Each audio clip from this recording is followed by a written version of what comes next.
Good morning friends welcome in my YouTube channel Gupta ji की पाठशाला। Friends आज है मई 2025 और आज के बनने वाले सभी करेंट अफेयर्स की यहाँ चर्चा करेंगे। लेकिन उससे पहले 10 मई 2025 के करेंट अफेयर्स का क्विक रिवीजन करते हैं।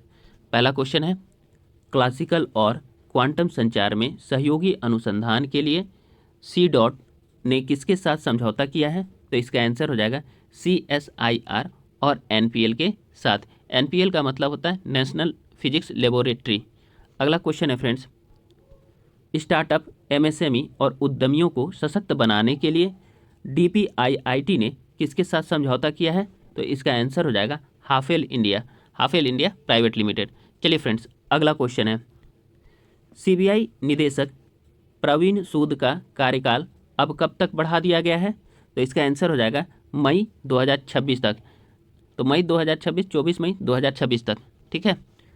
अगला क्वेश्चन है, भूटान की DGPC ने जल विद्युत परियोजना के लिए किस भारतीय कंपनी के साथ समझौता किया है? तो इसका आंसर हो जाएगा अडानी ग्रुप। तो DGPC जल विद्युत परियोजना के लिए अडानी ग्रुप के साथ DGPC ने समझौता किया है।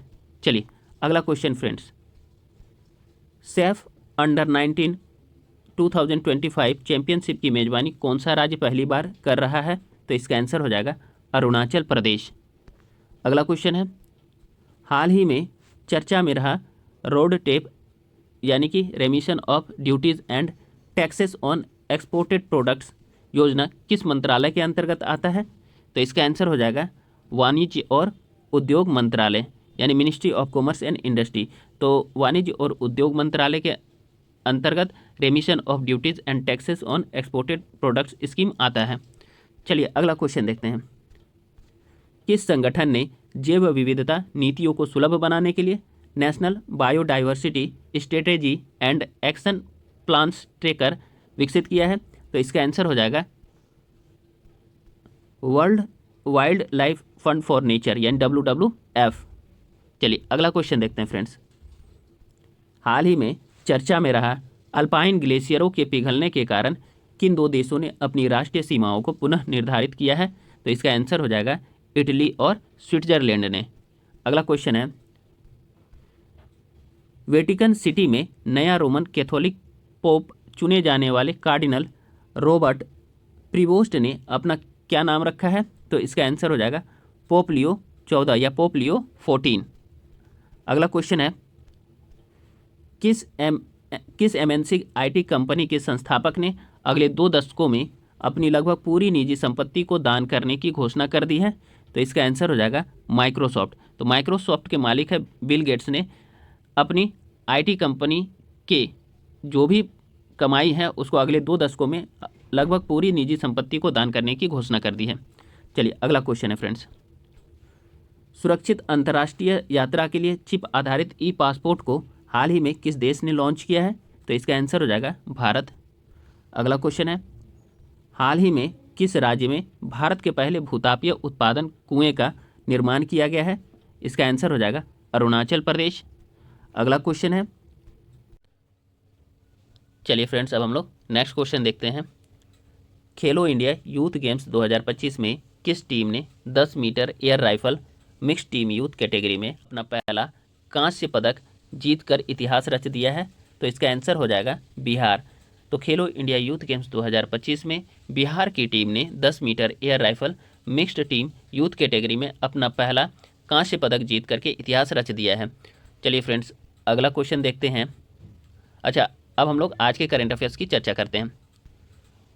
DGCA ने भारत के कितने हवाई अड्डों के नागरिक उड़ानें 15 मई तक बंद करने की घोषणा की है? तो इसका आंसर हो जाएगा C 32। तो DGCA ने भारत के 32 हवाई अड्डों के नागरिक उड़ानें 15 मई तक बंद करने की घोषणा की है। डिटेल्स देखते हैं फ्रेंड्स। देखिए, भारतीय विमान पतन प्राधिकरण ने 15 मई तक देश के उत्तरी और पश्चिमी क्षेत्रों में 32 हवाई अड्डों से उड़ानें अस्थायी रूप से बंद करने की घोषणा की है। इन हवाई अड्डों में अमृतसर, चंडीगढ़, जम्मू, श्रीनगर, भुज, जामनगर, जैसलमेर, पठानकोट और अन्य हवाई अड्डे शामिल हैं।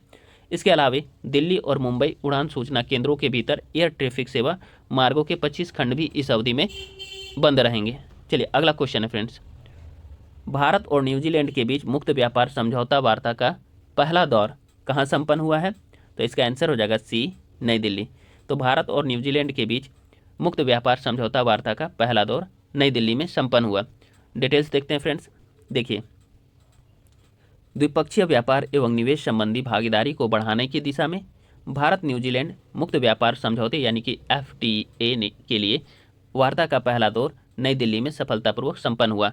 यह वार्ता 5 से लेकर के 9 मई 2025 के दौरान हुई।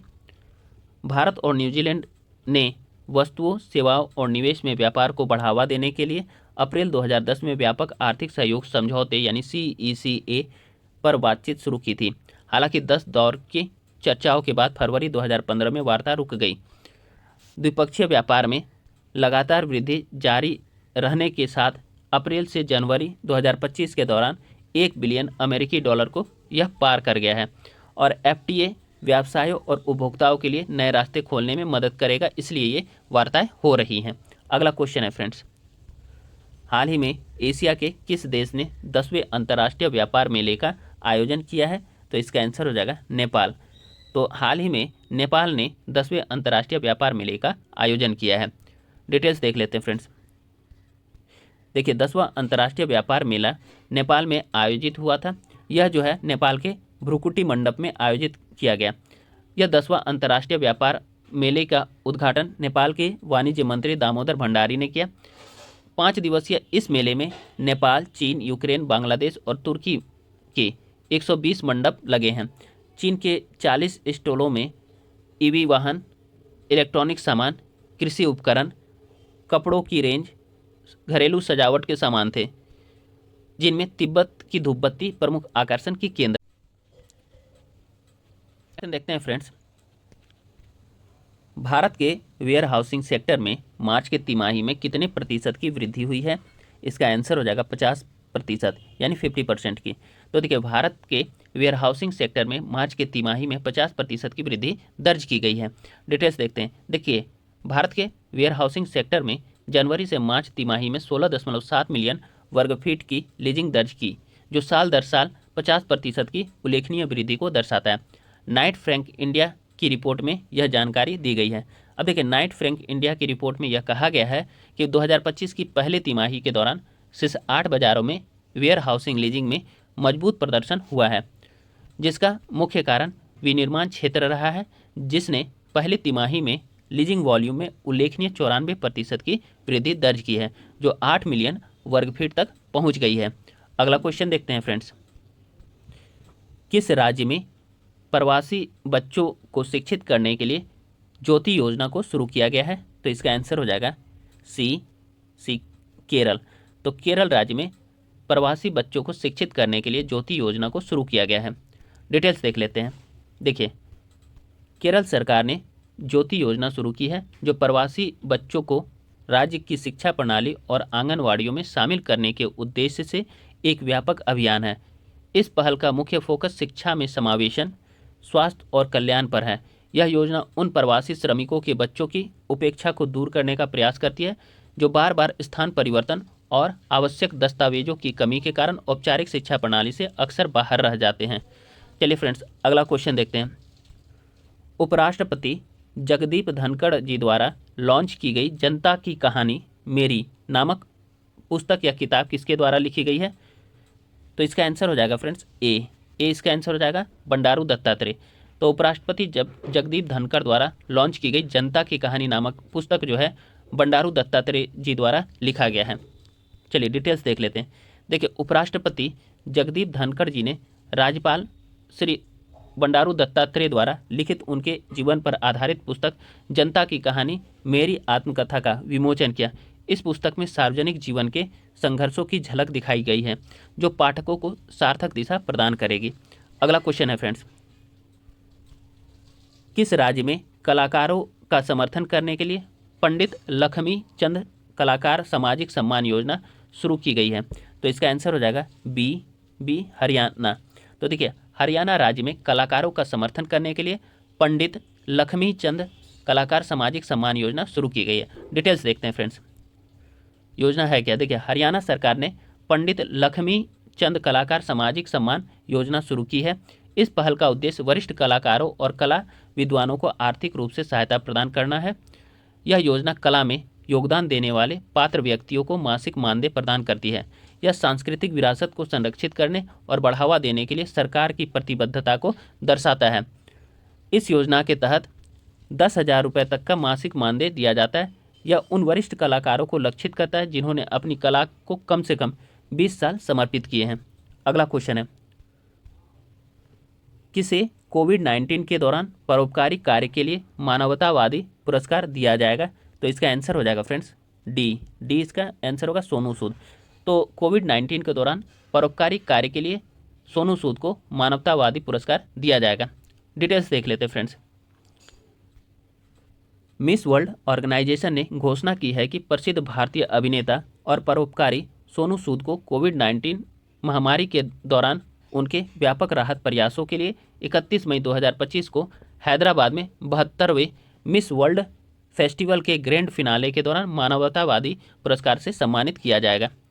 अगला क्वेश्चन है फ्रेंड्स, हाल ही में विश्व स्वास्थ्य संगठन के वैश्विक आयु अनुकूल शहर नेटवर्क में किस शहर को शामिल किया गया है? तो इसका आंसर हो जाएगा ए कोझिकोड। तो इसका आंसर ए कोझिकोड होगा। देखिए, हाल ही में विश्व स्वास्थ्य संगठन के वैश्विक आयु अनुकूल शहर नेटवर्क में कोझिकोड शहर को शामिल किया गया। डिटेल्स देखते हैं फ्रेंड्स, आखिर ये है क्या। देखिए, कोझिकोड को आधिकारिक तौर पर विश्व स्वास्थ्य संगठन यानी WHO के global network of age friendly cities and communities में शामिल किया गया है। यह सम्मान शहर की अपनी वृद्ध आबादी के लिए समावेशी, सुरक्षित और सहायक वातावरण बनाने की प्रतिबद्धता में एक महत्वपूर्ण कदम है, जो शहरी बुजुर्गों की देखभाल और पहुंच के लिए वैश्विक सर्वोत्तम प्रथाओं के साथ संरेखित है। अगला क्वेश्चन देखते हैं फ्रेंड्स, हाल ही में नए सरकारी आदेश के अनुसार प्रादेशिक सेनाओं के कर्मियों को बुलाने का अधिकार किसे दिया गया है? तो इसका आंसर हो जाएगा फ्रेंड्स सी इसका आंसर हो जाएगा चीफ ऑफ आर्मी स्टाफ। तो चीफ ऑफ आर्मी स्टाफ को नए सरकारी आदेश के अनुसार प्रादेशिक सेना के कर्मियों को बुलाने का अधिकार दिया गया है। डिटेल्स देख लेते हैं फ्रेंड्स। देखिए, नए सरकारी आदेश के अनुसार प्रादेशिक सेनाओं के कर्मियों को बुलाने का अधिकार चीफ ऑफ आर्मी स्टाफ को दिया गया है।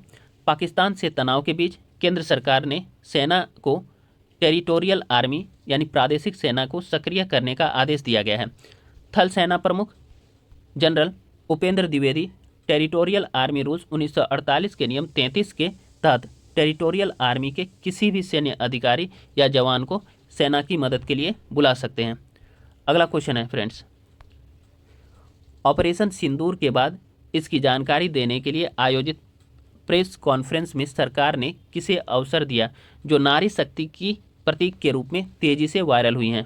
तो इसका आंसर हो जाएगा फ्रेंड्स ए और बी दोनों, यानी कि सी इसका आंसर हो जाएगा। कर्नल सोफिया कुरैशी और विंग कमांडर व्योमिका सिंह। तो कर्नल सोफिया कुरैशी और विंग कमांडर व्योमिका सिंह को जानकारी देने के लिए आयोजित प्रेस कॉन्फ्रेंस में सरकार ने अवसर दिया जो नारी शक्ति के प्रतीक के रूप में तेजी से वायरल हुई हैं। डिटेल्स देखते हैं फ्रेंड्स। देखिए, कर्नल सोफिया कुरैशी भारतीय थल सेना की सिग्नल कोर की वरिष्ठ अधिकारी हैं। वह बहुराष्ट्रीय सैन्य अभियानों में भारतीय सेना की टुकड़ी का नेतृत्व करने वाली पहली महिला अधिकारी हैं। विंग कमांडर व्योमिका सिंह भारतीय वायुसेना में हेलीकॉप्टर पायलट हैं। उनके नाम का अर्थ ही है आकाश की विजेता। अगला क्वेश्चन है फ्रेंड्स, IPL के बीच रोहित शर्मा के बाद किस वरिष्ठ खिलाड़ी ने टेस्ट क्रिकेट से संन्यास लेने की घोषणा कर दी है? तो इसका आंसर हो जाएगा फ्रेंड्स विराट कोहली। तो देखिए, IPL के बीच रोहित शर्मा के बाद विराट कोहली जैसे वरिष्ठ खिलाड़ी ने टेस्ट क्रिकेट से संन्यास लेने की घोषणा कर दी है। अब इसका डिटेल्स देखते हैं फ्रेंड्स। देखिए, भारतीय टेस्ट और वनडे टीम के कप्तान रोहित शर्मा के बाद वरिष्ठ खिलाड़ी विराट कोहली ने टेस्ट क्रिकेट से संन्यास लेने की घोषणा कर दी है। विराट कोहली ने भारतीय क्रिकेट कंट्रोल बोर्ड यानी BCCI से कहा है कि वह टेस्ट क्रिकेट से संन्यास लेना चाहते हैं, लेकिन शीर्ष अधिकारियों ने उनसे इस फैसले पर पुनर्विचार करने को कहा है। अगला क्वेश्चन चलिए फ्रेंड्स, अगला क्वेश्चन देखते हैं। पाकिस्तान में आतंकियों के ठिकानों पर 6 से 7 मई 2025 की रात किए भारतीय सेना के हमले को ऑपरेशन सिंदूर नाम दिया गया था। इसके लिए अन्य किस नाम का विकल्प भी था? तो इसका आंसर हो जाएगा फ्रेंड्स सी ऑपरेशन मंगलसूत्र। देखिए, पाकिस्तान में आतंकियों के ठिकाने पर 6-7 मई 2025 को किए गए भारतीय सेना के हमले को ऑपरेशन सिंदूर के साथ ऑपरेशन मंगलसूत्र का भी नाम ऑप्शन में रखा गया था। तो इनमें से जो है ऑपरेशन सिंदूर का ही नाम को पिक किया गया प्रधानमंत्री नरेंद्र मोदी जी द्वारा। डिटेल्स देख लेते हैं फ्रेंड्स। देखिए, सेना के अनुसार इस ऑपरेशन के लिए 5 नाम तय किए गए थे। आखिर के 2 नाम ऑपरेशन मंगलसूत्र और ऑपरेशन सिंदूर चुने गए। चूंकि पहलगाम में कई महिलाओं के सुहाग उजाड़े गए थे, इसलिए पीएम नरेंद्र मोदी जी ने ऑपरेशन सिंदूर ही चुना। अगला क्वेश्चन देखते हैं फ्रेंड्स। किस स्थान पर ग्लोबल एयरपोर्ट लीडर्स फोरम के 24वें संस्करण का आयोजन किया गया है? तो इसका आंसर हो जाएगा फ्रेंड्स डी दुबई में। डिटेल्स देख लेते हैं। देखिए, ग्लोबल एयरपोर्ट लीडर्स फोरम का 24वां संस्करण दुबई के वर्ल्ड ट्रेड सेंटर में आयोजित किया गया था। इस फोरम का आयोजन दुबई नागरिक उड्डयन प्राधिकरण के अध्यक्ष और दुबई एयरपोर्ट्स के अध्यक्ष, अमीरात एयरलाइंस के और उसके समूह के अध्यक्ष और मुख्य कार्यकारी अधिकारी अहमद बिन सईद अल मखतूम के संरक्षण में हुआ था। अगला क्वेश्चन देखते हैं फ्रेंड्स। ऑपरेशन सिंदूर के बाद भारत पाकिस्तान के बीच जारी तनाव पर अब विराम लग गया है। किस देश की ओर से सीज फायर का प्रस्ताव रखा गया है? तो इसका आंसर हो जाएगा फ्रेंड्स बी पाकिस्तान। तो देखिए, ऑपरेशन सिंदूर के बाद भारत पाकिस्तान के बीच जारी तनाव पर अब विराम लगा गया है। ठीक है, यह जो है पाकिस्तान की ओर से सीज फायर का प्रस्ताव रखा गया था। डिटेल्स देख लेते हैं फ्रेंड्स। देखिए, ऑपरेशन सिंदूर के बाद भारत और पाकिस्तान के बीच जारी तनाव पर अब विराम लग गया है। भारत की कड़ी कार्रवाई के बाद पाकिस्तान की ओर से सीज फायर का प्रस्ताव रखा गया। भारत ने अपनी शर्तों पर सीज फायर को सहमति दे दी है, लेकिन इसके बाद भी पाकिस्तान की तरफ से सीज फायर का उल्लंघन जारी है। हालांकि भारत ने सिंधु जल समझौता पर फिलहाल कोई फैसला नहीं लिया है, यानी यह संधि अभी स्थगित ही है।